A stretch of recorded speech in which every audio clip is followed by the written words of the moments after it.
Good morning. And once again, I think now it has become very informal, our classes. So I don't think I have to welcome you again formally.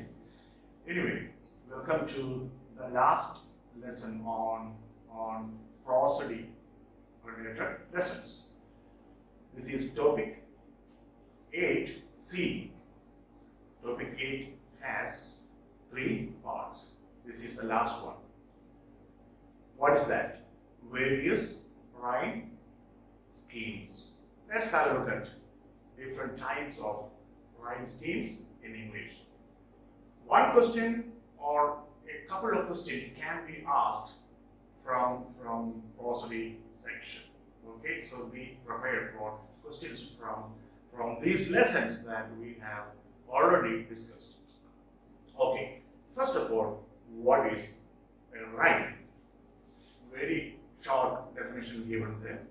It is a repetition of similar sounding words at the end of lines in poems or songs, and rhyme creates a kind of musicality. Those of you who are musicians or singers will know it better. Okay. Now, let us look at a few rhyme schemes in English. First one, and probably the most popular or famous one, is perfect rhyme. Now, what is this? This rhyme is also known as, so if the name changes in your question, don't be alarmed. Familiarize yourselves with these, alternate names. True rhyme, exact rhyme, or full rhyme. Perfect rhyme is also known as true rhyme, exact rhyme, or full rhyme. Okay. In this rhyme, what happens? The stressed vowel sounds in both words are identical. The stressed vowel sounds in both words are identical, not similar, identical, as are any sounds thereafter. Any sounds that follow the identical vowel sounds. Let's look at examples. The words dead and head form a perfect rhyme. If these words come at the end of 2 lines, then they form a perfect rhyme, a true rhyme, an exact rhyme. How? You see, EA, vowel sound is A, dead. Then, again, in head, A, head. Though the initial letters are D and H, the vowel sound is A in both the words. Such rhymes are known as perfect rhyme. Okay. The following are some examples of perfect rhyme. Cat and hat. Cat, hat. Egg, beg, A sound. Ink, pink, ink, E sound. Then boo and true, boo, true. So and do. Okay. Second type of rhyme is imperfect rhyme. If there is perfect, then there is imperfect one as well. Now, this is also known by different names. Familiarize yourselves with those names. Half rhymes, near rhymes, lazy rhymes, or slant rhymes. This is very important. Slant rhyme. Okay. It is a type of rhyme with words that have similar sounds, not identical sounds. In perfect rhyme, we have identical sounds. But in imperfect rhyme, we have similar, but they are not identical. Look here. See, the last word in second line is soul. But the last word in the fourth line is or. No, soul or. The first one is O, the O sound of go, soul. The other one is fall. The O sound of fall. They are similar but not identical. Hence, they are known as imperfect or slant rhymes. Okay. One more. Look here. Young, song, and long. Now, song and long, they are identical. But song and young, see the words end in ng. In both the words, song, ng, young, ng. But young and song, they are not identical sounds, though similar. Such rhymes are known as imperfect rhymes. Okay. The three words young, song, long don't rhyme completely, but they share the same vowels. That's all.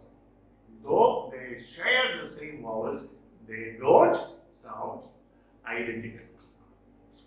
One more. Queen and afternoon. See? Queen, afternoon. They are similar but not identical like head and dead. See the difference? Next one, mono rhyme.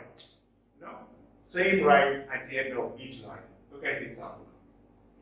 Here, there, share, where, aware, stare, here, there. Mono rhyme. All the lines rhyme together. The next one is alternating rhyme. It is the pattern of alternate lines rhyming together. Alternate lines rhyming together. Here, tell me not in mournful numbers. Third line, slumbers.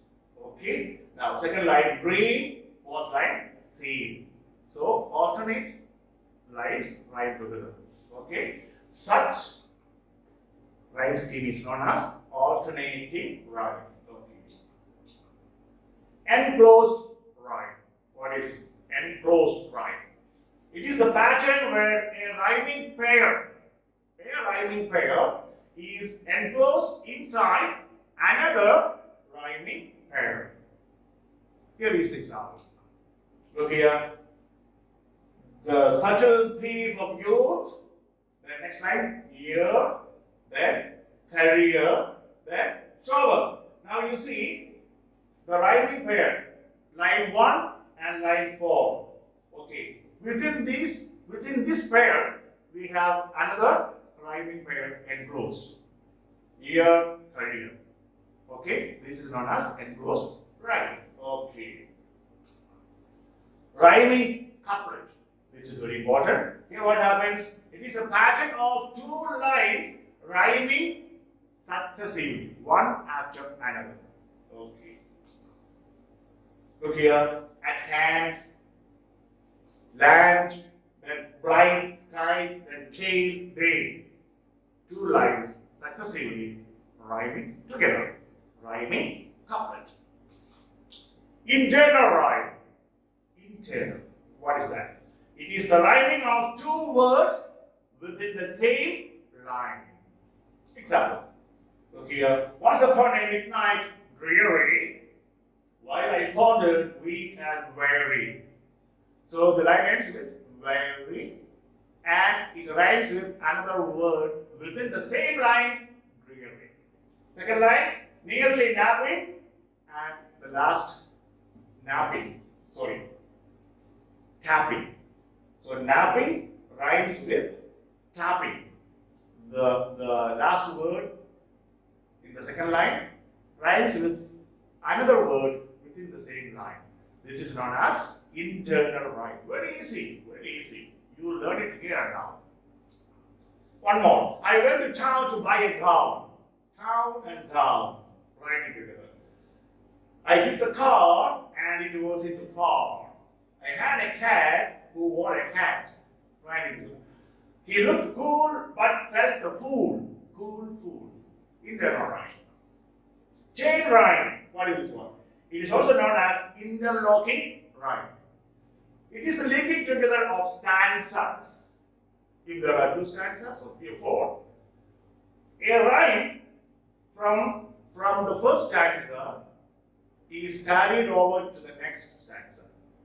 That means at least one line will have a word ending with a particular rhyme, and that is carried over to the next stanza. Example. See, here the third line ends in here, and that rhyme is carried to the first line in the next stanza, known as, what is that? Queer. So here, queer. This is chain rhyme. Chain rhyme. A rhyme from the preceding stanza carried over to the following one. Chain rhyme. I rhyme. From the name itself, it is clear. When you look at the words, they appear rhyming, but they actually don't rhyme. Examples. Bow, bow, rough, bow, rough.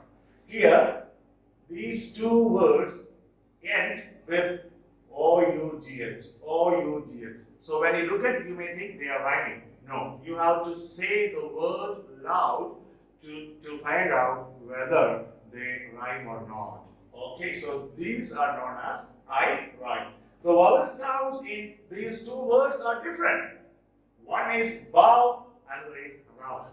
Rough. Bow, rough. Okay, next one. More, loud. O is the vowel there, but pronunciation is oo. More, loud. Cough, cough, and bow. And food, good. Death, read. I rhymes. Take a poem. Sonnet 18 by Shakespeare. Temperate, et, a sound. But date, a, a. They are different. Okay, so they are I rhymes. When you look at them, they may appear to you as rhyming, but in reality, they don't rhyme. Another one, brood and blood. See, double-O-D, double-O-D, the words end, but they don't rhyme. But when you look at them, they rhyme. Be careful about I rhymes. You have to say the word louder, not in the examination hall, okay? In your mind. Okay. Now, cross rhyme. Cross rhyme, what is that? It is a rhyme where a word at the end of a line, a word rhymes with another word. A word at the end of a line rhymes with another word in the middle of a different line, either before it or after it. Example here. Words once inscribed on walls and in great halls described. So describe, okay, rhymes with a word in the middle of a line preceding it. Okay, another one. One shade the more, one ray the less. Now that less rhymes with nameless grace. This is from Lord Byron's beautiful poem, She Walks in Beauty. You can have a look at that poem. Okay. Again, see, the snowflakes are dancing, floating and falling. The church bells are calling. So, falling rhymes with a word in the middle of the following line. Okay? Feminine rhyme. Oh, see, everywhere there is feminism. And even in rhyme there is feminism. Okay, what is this feminine rhyme then? You know, in feminine rhyme, a line ends with an unstressed syllable. Unstressed syllable. A line ends with unstressed syllable. And it again rhymes with the following, okay, or consecutive, or alternating line, but they are all unstressed syllables. Let's have a look at rumor. Stress is on the first syllable. Rumor. You don't say rumor. No. Rumor. Then falling. For first syllable is stressed. Falling. Then humor. Humor. Then melancholy. Stress is on the first syllable. Melancholy. Okay. So such rhyming is known as feminine rhyme. That means the words, ending will have the last syllable unstressed. So rumor is alternately rhyming with humor, and folly is alternately rhyming with melancholy. And here melancholy and folly have their last syllables unstressed, just as rumor and humor have their last syllables unstressed. So when unstressed last syllables rhyme together, in successive or alternating lines, it is known as feminine rhyme. And we have masculine. Not only you have rhyme, we also have rhyme. Masculine rhyme. Have you heard about all these rhymes before? If not, hear it now. Learn now. What is this? Just the opposite of feminine rhyme. This refers to stressed final syllables. Feminine rhyme, unstressed final syllables. Masculine rhyme, stressed final syllables. Rhyming together successively or alternatively. Okay. For you. Now, if a word is a single syllable, then that word is automatically stressed. Even in the dictionary, you don't find that stress mark. A single syllable word is automatically stressed. So here, the last syllable is you. For you. Then meant, single syllable stressed. Then bent, stressed. Then new. Say, you is stressed with new. And meant and bent, they are all stressed and they are all single syllable words. And as I have said, single syllable words are automatically stressed. This is from John Donne's Holy Sonnet 14. Now, one more example. Look here. Below. See? Below. Stress is on the second syllable. Below. Next one. Perceive. Perceive. Second syllable stressed. Then no. Only one syllable. So the last one is stressed. And reprieve. Reprieve. Second syllable stressed. So in masculine rhyme, the last stressed syllables rhyme together in successive lines or in alternating lines. Okay. We are come to the end of this lesson. With this lesson, I think we have completed around 12 or 13 lessons. We are coming to more or less the end of a particular package that I have created for you. You have already understood. We have already taken a couple of tests as well, and you have all done quite well. Okay. As I have promised, at the end of each of my lessons, I will be giving you a quote that will be very, very useful for your examination. Now, in some examinations, they give you, or rather you are given, a famous opening line from a celebrated novel, and you are asked to name the novel. Don't worry, I will be. Don't worry, I will be sending you a list of such celebrated opening lines. Here is an opening line, and it was once asked, I don't know which year, asked by the University of Hyderabad or Pondicherry. Okay. All happy families are alike. Each unhappy family is unhappy on its own way. This is from Leo Tolstoy's famous novel Anna Karenina. Anna Karenina. With this quote, I would like to end this short lesson. Our next lesson will be part 1 of literary terms. Till we meet for that lesson, it's all goodbye.